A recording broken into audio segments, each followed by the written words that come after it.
ரொம்ப மார்க்கெட்டில் விலை மலிவாக வந்திருக்க பொருள் இன்னைக்கு பொறுத்தவரையிலும்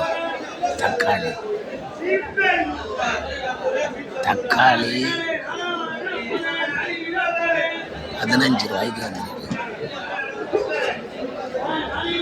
டோட்டலாக மார்க்கெட்டில் சூப்பரான தக்காளி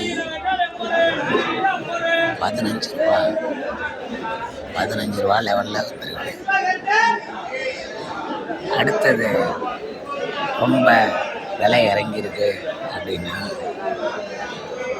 பச்சை மிளகாய் விலை ரொம்ப இறங்கியிருக்கு.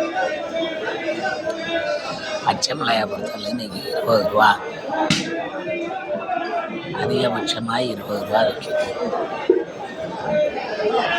ஆக இது 2 பொருளும்